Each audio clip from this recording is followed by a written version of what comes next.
বহরমপুরের মানুষের কাছে প্রমাণ করেছে।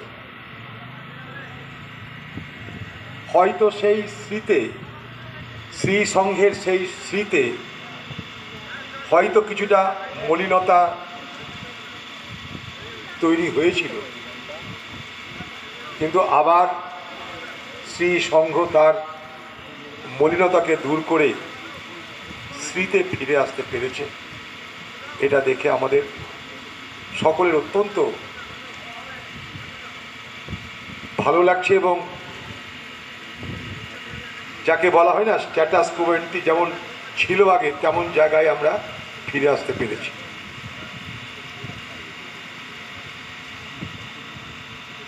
এই রানীপুকুরের শ্রীসংঘের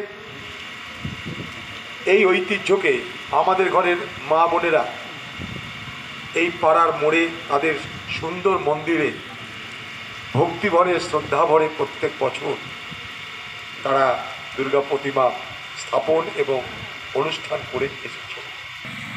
এই বলছিল বৃষ্টি হবে, সব ভেসে যাবে, এখন বলছে না, মেঘ কোথায় হারিয়ে গেছে। আমরা চাই মেঘ একদিন না থাকলে ভালো।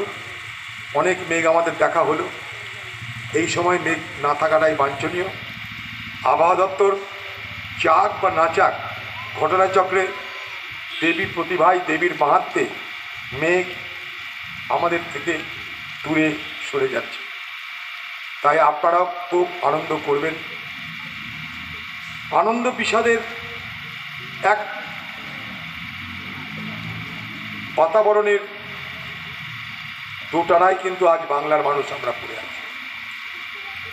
সারা বাংলা জুড়ে যখন উৎসবের বাতাবরণে আমরা সবাই আচ্ছন্ন হয়ে যাচ্ছি, তখন তার মধ্যেও এ বাংলায় নারী ধর্ষণ, শিশু ধর্ষণ, তার প্রতিবাদ এবং সেই প্রতিবাদে মহিলাদের যে প্রবল অংশগ্রহণ, তা দেখে একদিকে যেমন কখনো মনে হয় যে আমাদের সমাজের বাংলার মায়েদের সুরক্ষা বলে আর কিছু থাকবে না, পাশাপাশি আশা জাগে যে না, বাংলার মা বোনেরা তাদেরকে সুরক্ষিত করবার জন্য কোমর বেঁধে নেমেছে এবং মোকাবেলা করছে।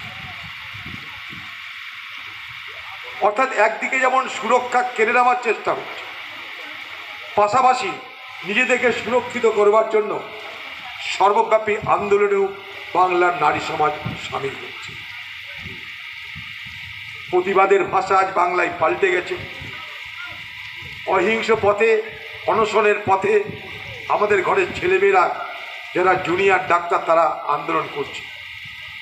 আমরা চাইব যে পশ্চিমবঙ্গের সর্বস্তরের মানুষ আমরা যেন হৃদয়বান হই, বিবেকবান হই, আমরা যেন অনুকম্পাহীন, বিবেকহীন, অনুভূতিহীন না হয়ে যাই। সরকার আজ কারো আছে, কালকে কারো থাকবে, কিন্তু সমাজ আমাদের থাকবে, দুর্গাপূজা আমাদের থাকবে। তাই স্বাভাবিকভাবেই এই সমাজটাকে যদি আমরা রক্ষা করতে না পারি, বাংলার শিক্ষা, বাংলার শিল্প, বাংলার সাহিত্য, বাংলার সংস্কৃতি, বাংলার সভ্যতাকে যদি আমরা রক্ষা করতে না পারি, তাহলে আমরা কিসের দুর্গাপুজো করলাম? দেবী দুর্গার সঙ্গে বাঙালির এটাই সম্পর্ক। দেবী দুর্গার পুজো মানে বাঙালির পুজো, বাঙালি মানে দেবী দুর্গার। জাত নেই, ধর্ম নেই, বর্ণ নেই, সর্বস্তরের মানুষের এক সর্বব্যাপী স্বতঃস্ফূর্ত যোগদানের মধ্য দিয়ে এই দুর্গোৎসব সারা ভারতবর্ষের ইতিহাসে তার নিজের অনন্য স্থান অর্জন করেছে। আমরা যেন সেই সংস্কৃতিকে, সেই শিক্ষাকে বাংলার বাঁচিয়ে রাখার চেষ্টা করি।